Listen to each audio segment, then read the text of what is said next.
Ата-ана өміріміздің шуағы, жүрегіміздің тірегі.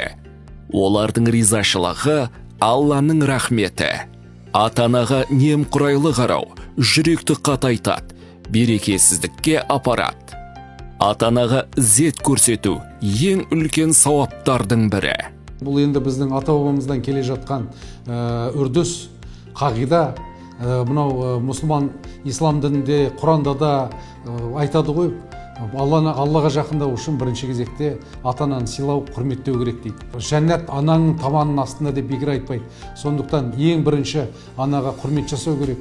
9 ай 9 күн құрсағында көтеріп, дүниенің есігін ашып, дүниеге алып келетін ана әрине бірінші Алла. Ата-ананы тірі кезінде сыйлау керек.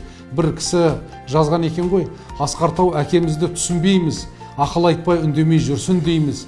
Өз отбасым, өз ұлым, өз қызым бар, бізден бөлек өздері тұрсын дейміз. Өлген соң жүрек жылап сағынамыз, түске кірсе кетпе деп жалынамыз. Кім біледі, ата-анамыз қайтып келсе жүрер медік, бұрынғыдай тағы да біз. Қайта келсе ата-анамды жылатпас ем, еш адамнан ештеңе сұратпас ем. Жан-жағынан қарғысын алмаңыздар, жүрекке жара ешкімге салмаңыздар. Бірін қадырын кеш түсініп, ең бастысы кешігіп қалмаңыздар деп бір ақын жырлағандай, ата-ананың тірі кезінде сыйлау керек, құрметтеу керек, соларға барлық қолғабысты жасау керек. Содан кейін қалғанын дүниені жасай беруге болады.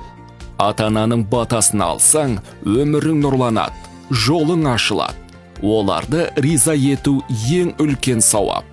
Ата-анаға бір ауыз жылы сөз айту, олардың жүрегін жадыратады. Ата-ана қартайғанда оларға мейірім көрсету, перзенттік парсың. Ата-анаң разы болса, Алла да разы. Оларды сыйла, қадірін біл.